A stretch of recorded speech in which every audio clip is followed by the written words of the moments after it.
स्वागत आहे आजच्या एका नव्या व्हिडिओमध्ये, एका नव्या दिवसामध्ये आपल्या प्रवासाच्या या व्हिडिओमध्ये. तर आज आहे शेवटचा दिवस आपल्या तिरुमलामध्ये, जिथं की आपला बालाजी निवासलेला आहे. आता इथून जायचं आपल्याला आज खाली तिरुपतीमध्ये, जिथं गोविंदा आहे, महालक्ष्मी आहे, त्यानंतर आसपासचे जेवढे बी ठिकाण आहेत तेवढे बघण्यासाठी प्रायव्हेट गाडी करून जायची. कारण 13-14 जण आहेत आम्ही टोटल, आणि बॅग सामान खूप जास्त आहे. तर आज आपला शेवटचा दिवस आहे. जवळपास मला वाटतं 5 दिवस राहिला. त्याच्यात 2-2 दिवस रूम करून राहिलो आम्ही. पहिले 2 दिवशी वेगळ्याच्या नावावर रूम, त्याच्यानंतर दुसऱ्या 2 दिवशी दुसऱ्या माणसाच्या नावावर आधार कार्डवर नोंद, आणि तिसऱ्या दिवशी आम्हाला रूमच्या बाहेर काढलं, म्हणजे रूमच्या बाहेर निघा म्हणले आणि निघाला. आणि फॅमिली मेंबरच्या दुसऱ्या दिवशी तर राहिला.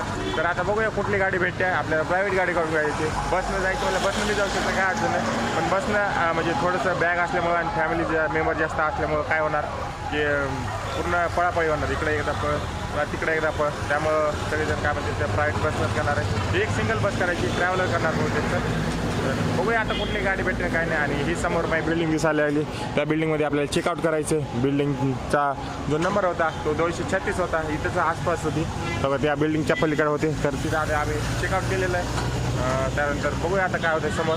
आज निघायचं आपल्याला इथून डायरेक्ट तिरुमला ते रेणगुंट्याला जायचं. कारण रेणगुंट्याहून आपली रेल्वे जी की जवळपास इथून मला वाटतं 15 ते 20 किलोमीटरचं वाटतं. म्हणजे रेणगुंट्या पुन्हा तिरुमलामधून रेणगुंटा संध्याकाळची 9ची गाडी आहे आपल्याला. तर निघूया प्रवासाला, सुरुवात करूया. जर तुम्ही नवीन असाल चॅनल तर सबस्क्राईब करा, लाईक करा, कॉमेंट करायला विसरू नका. या प्रवासाला सुरुवात करूया.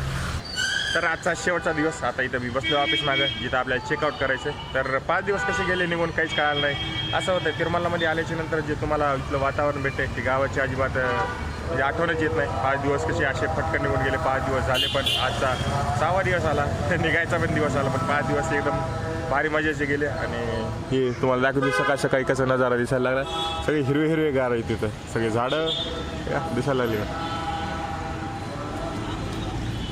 तर असं होतं, तुम्ही जर पहिल्यांदा येत असला ना तर खूप अडचणी येईल तुम्हाला, पण शेवटी थोडं समजत जाईल तुम्हाला. कारण इथलं सिस्टम लय एक नंबर आहे माहिती का. जर तुम्ही सगळी स्वच्छता बघितली तर तुम्ही रोडवर बसून जाऊ शकता. एवढं जास्त स्वच्छता आहे, सगळीकडे स्वच्छता आहे. त्यामुळं जेवायला फ्री आहे, स्वच्छता आहे. त्यानंतर फिरायला पण फ्री आहे. तर सगळं काही सिस्टमॅटिक आहे. फक्त दर्शनाला थोडासा टाईम लागते, 8-9 घंटे. ते डिपेंड आहे तुम्ही कोणतं तिकीट घेऊन येता. टोकनवाला फ्री टोकनवाला घेते, जे की टोकन खाली भेटते. त्यानंतर 300 रुपये पासवाला आहे. त्याच्यानंतर फ्री दर्शन तर आहेच ते. असं प्रत्येक दर्शनाला वेगवेगळा टाईम लागतो. तर 8-8.5 घंटे लागते. बाकी सगळं सिस्टम तर इथलं एक नंबर आहे. त्या ऑफिसमधून आता आउट केलेलं आहे, जे समोर दिसायला लागले. तिथून जिथं पेमेंट करतात तिथून ऑफिसमध्ये आउट केलेलं आहे. आणि प्रत्येक जे स्टॉप आहे त्या स्टॉपला असं एक बस स्टँड लिहिलेलं आहे. बरीवर लिहिलेलं आहे बघा, SCMC बस स्टॉप. म्हणजे जे आमचे SMC जे नगर होतं त्या SMC नगरमधलं हे बस स्टॉप आहे. तर या बस स्टॉपमध्ये आता आपली फ्री बस येणार, आणि फ्री बस आल्याच्या नंतर आपल्याला GNCला जायची. म्हणजे जिकडं की माझ्या मामाची रूम आहे तेव्हा ती तशी प्रकारची फ्री बस येईन इथं.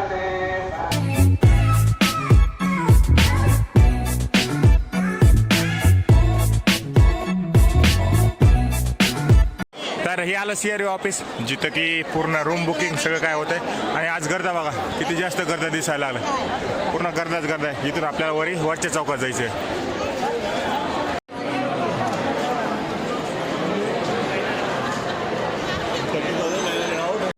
सगळ्या बॅगी ठेवल्या. आणि आता आम्ही झाला कॅन्टीनला. ही जी कल्याणकट कॅन्टीन आहे तिथे आला थोडासा नाश्ता करणार. कारण प्रवासाच्या दिवशी थोडंसं खाऊन घ्या, नाहीतर पूर्ण पोटामध्ये अन्न नसल्यानंतर पूर्ण पोट कसं दुखायला लागतं. म्हणजे थोडेसे पावर राहत नाही, म्हणजे शरीरामध्ये एनर्जीच राहत नाही. तर वापस आलेलं आहे कॅन्टीनला. खाल्ले कॅन्टीनला गेला असता, पण ते लई लहान दिसून आलं. आणि त्यानंतर आम्हाला वरीच यायचं होतं, कारण रूम बी मामाची वरीच होती. तर जाऊया थोडंसं खाऊया, शेवटच्या वेळेस खाऊया. कारण पूर्ण 5-6 दिवस झालं राहायचं खायला आलं. आणि हे काय आपली कल्याणकट्टीची बिल्डिंग. बिल्डिंगचं नाव तुम्हाला पुन्हा एकदा सांगतो. आणि टोप्या शर्ट बिटत येतं सगळं तुम्हाला इथं भेटूनच जाईल. तर बिल्डिंगचं नाव बघा काय, माधव निलयम या ठिकाणी ही कॅन्टीन. खास करून चपलाच्या लक्ष ठेवा, कारण चपला खूप जास्त चोरी जातात. म्हणजे कुठूनही जात नाही, पण मंदिराच्या कॅन्टीनच्या बाहेरून जातात. मंदिराच्या जास्त करून जात नाही. तर मी पहिल्या दिवशी इथं आल्यानंतर ठेवते, तर माझे चप्पल चोरीला गेले. त्यामुळे आता मी चप्पल सगळं बाहेर सोडले सामानापाशी. आणि तिथं 2-3 जण बसले. जाऊया मला जेवण करून या कॅन्टीनला. आला कल्याणकटामध्ये. आणि आज जास्त गर्दी दिसायला, रोजच्या पेक्षा पूर्ण गर्दी दिसायला आहे का. तिथून माझा आला. आणि इथं स्क्रीन बी दाखवली, लॉकरची स्क्रीन. आणि इथं आपली कॅन्टीन खाली आहे, तर खाली जायचे जेवायला. रोजच्यापेक्षा जास्त आज गर्दी दिसायला आहे, कारण सकाळ सकाळचा टाईम आहे. सगळेजण टकले करायला आले, देवाला केस अर्पण करायला आले. पूर्ण खाली पण बिल्डिंग आहे पूर्ण.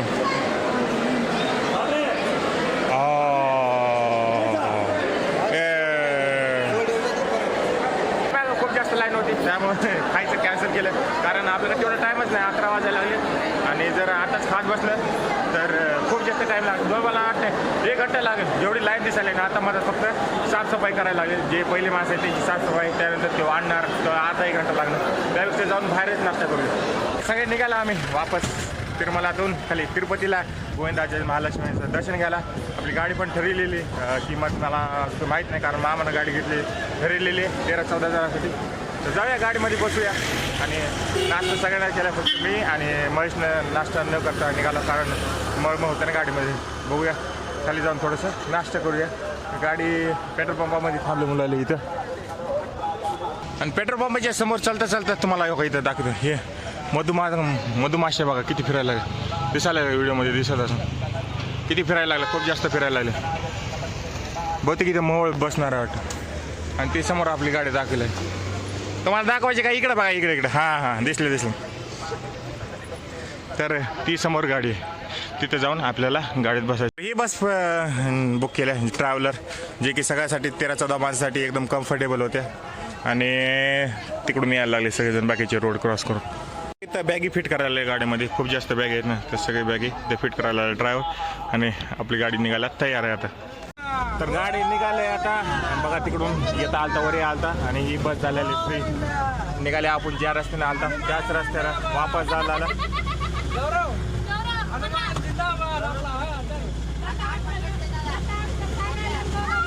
हे आपले एक्झिट होते, जिथून आपण आलता, आणि जिथून वरी आलता इथून जायचे होते.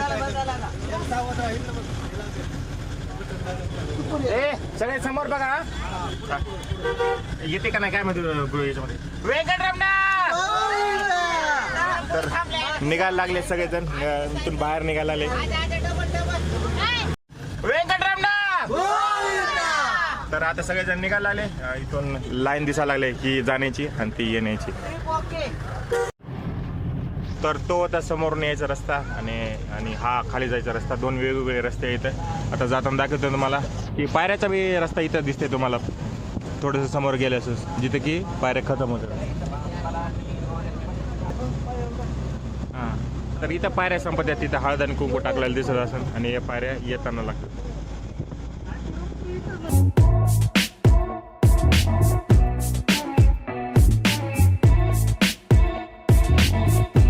तर आता गाडी थांबली बघा. तुम्ही जर खाली जात असताना ना, तर हनुमानची जी खूप मोठी मूर्ती आहे ती तिथं थांबलेली आहे. खाली जाताना रस्ता आहे का, त्या रस्त्याला थांबलेली आहे.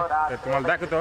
ते जर तुम्ही वरी रस्ता चालत येत असाल, खालून अल्लीपेरी रस्त्याचं नाव आहे, त्या जर रस्त्याने तुम्ही वरी चालत येत असताना तिरुपतीहून तिरुमला, तर तिथं लागते. मला दाखवतो समोर. आणि येताना तुम्ही म्हणजे खाली तिरुपतीमध्ये जाताना तुम्ही 100% थांबा इथं, कारण थोडंसं बघण्यासारखं आहे. आता आलं हे हनुमानचं मंदिर, हो का, दिसायला लागलं. किती मोठं दिसायला लागलं. एक मला वाटतं 40-1 फूटवरी असेल पूर्णपणे, आणि बनलेले खूप दिवसापासून बनलेले. आणि आसपास पाण्याचं बी आहे. त्यानंतर तुम्हाला खायला प्यायला पाहिजे असलं रस्त्यानं तर ते पण भेटतं, इथं पण आहे. त्यानंतर स्टॉल तर लावले. दर्शन घेतलं आणि आता वापस खाली जायला लागलं. तर तुम्ही थांबू शकता, इथं खूप चांगलं बघण्यासारखं आहे, दर्शन घेण्यासारखं आहे. जाऊया इथून खाली.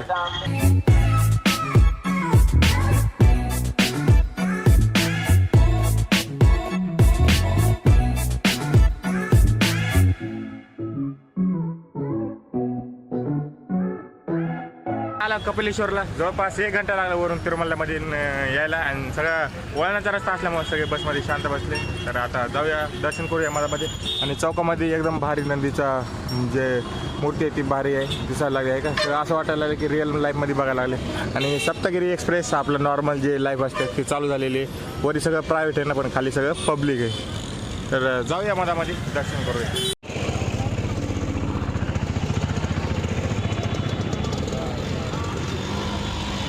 इतकं पडलंय की पाय मरणाची भाजायला लागली. रस्ता पूर्ण डांबराचा आहे आणि पाय भाजायला लागली.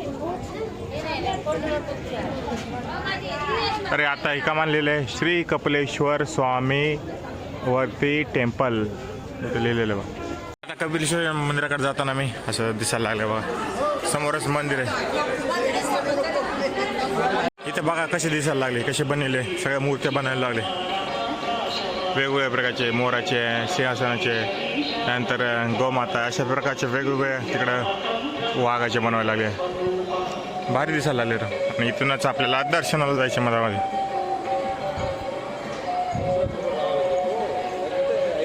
एंट्री व्हायला लागले मधामध्ये, जे मेन मंदिर आहे त्याच्यामध्ये.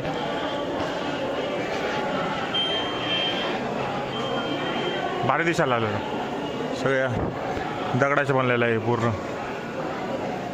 एंट्री केल्याच्या नंतर डायरेक्ट हे आहे इथे लिहिलं way to Shri Kapileshwar Swami temple, म्हणजे मंदिर तिकडं आहे. तर आपल्याला तिकडं जायचं आहे, मंदिराचे दर्शन करायला लागले. ही लाईन आहे वाटतं, आणि तिकडं जाऊया आपण मंदिरामध्ये. नंतर बाहेर इकडे आले तुम्हाला दाखवतो अजून काय, पण आधी मंदिरात दर्शन करून येऊया.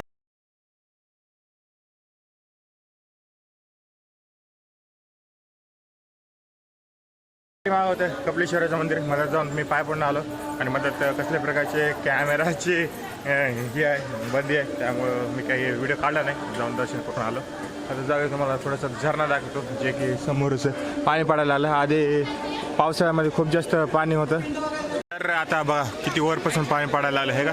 ते कपिलेश्वर मंदिराच्या साईडलाच आहे. आणि आता पावसाळा नाही चालू, हिवाळ्याचे दिवस आहेत, उन्हाळा लागणार आहे, पण पाणी थोडं थोडं पडायला लागले. आणि वरी तुम्ही जर बघितलं ना, शेवटच्या टोकाला तुम्हाला बघा काळ्या कलरचं आणि पांढरा कलर दिसत असेल, ती आहे महादेवाची पिंड आहे तिथं, तितक्या लांब. आणि तिथून मग पूर्ण पाणी खाली पडत आलं आहे. आपलं नदीचा कसा उगम होतं तसंच वाटायला लागले. पावसाळ्यात हे पूर्ण कुंड भरलेलं असते आणि पूर्ण पाणी वाहत आहे. आंघोळ करतात माणसं याच्यामध्ये पूर्ण एवढं. पण आता सध्या तरी उन्हाळा लागल्यामुळं काय पाणी ह्याच्यात नाही. चला तर आपण जाऊया तिथं जवळ. याला पाण्यापाशी बघा वरून कसं पाणी पडायला लागलं, एकदम ठिप ठिप. जास्त पाणी नाही, थोडं थोडं चाललं आहे. पावसाळ्यात इथं जागा पण नसते, पाणी इतकं पडतं एवढं पूर्ण. आणि दगड बघा किती काय झाले ते पूर्ण पाणी पडून आणि सगळे फोटो काढायला लागले. हे एवढं पूर्ण कुंड पूर्ण भरलं जातं, पूर्णच्या पूर्ण. किती मोठं आहे. आणि पाणी हे पूर्ण भरल्याच्या नंतर तिथं थोडंसं तुम्हाला दिसत असेल त्या गड्ड्यामधून बाहेर जाते.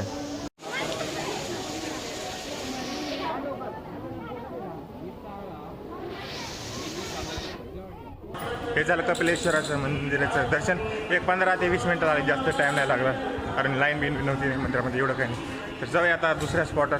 हा पहिला स्पॉट आहे, तर गाडीच केलं ना पूर्ण प्रायव्हेट, तर हा पहिला स्पॉट आहे. बघूया आता दुसऱ्या स्पॉटवर कुठं जाणार दर्शन करायला किंवा बघायला. इथं प्रसाद द्यायला लागले.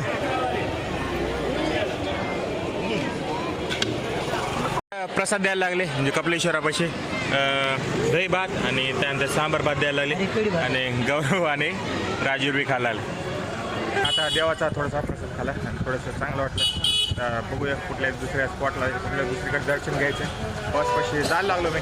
आता आलेलो आहे गोविंदामध्ये, गोविंदाच्या मंदिरामध्ये, तिरुपतीमध्ये खाली यायचे. पहिले आपण कल्पेश्वरला गेला, आता दुसरा गोविंदाच्या मंदिरापाशी आला. तर ही समोर कमान दिसायला लागली, ही आहे जी मेन कमान आहे. वरी सोन्याचे कळस बी लावले तर, आणि इथून मधात एंट्री केलेली आहे मधामध्ये. आणि आता इकडं जे मेन मंदिर आहे ते इकडं आहे. आणि इथं मोबाईलमध्ये जायला अलाउड नाही, तर तुम्ही मोबाईलमध्ये घेऊन जाऊ नका, कारण इथं ठेवावं लागतं साईडला, जे की इथं काउंटर बनलेलं आहे इथं मोबाईलची फ्रीमध्ये. तर आधी आपण मोबाईल ठेवूया. आता दर्शन कुठं आला, मागं गोविंदाचं मंदिर होतं, मधात मोबाईल तर अलाउड नव्हतं. काउंटर होतं, त्या मोबाईलच्या काउंटरवर जाऊन ठेवलं होतं. मोबाईल दर्शन करून आला. तर जास्त वेळ नाही लागलं, 15 ते 20 मिनटं लागलं. मठामध्ये बालाजीची बी मूर्ती आहे आणि गोविंदा झोपलेली आहे. तर केलं आता दर्शन. आता थोडंसं मार्केट फिरूया. हे समोरचं मार्केट आहे, पूर्ण दिसायला लागले तुम्हाला. आणि पाय जी इतकं पोळायला लागले तर नाही, खूप जास्त पाय पोळायला आहेत, कारण ऊनच एवढं पडलं आहे, पूर्ण चमकायला लागले मंदिर. आणि आपली गाडी ती तिकडं लावली, खूप लांब लावले, दूरपर्यंत ती दिसायला लागले. छोटीशी तितक्या लांब लावले, तिकडं जायचं आपल्याला आता.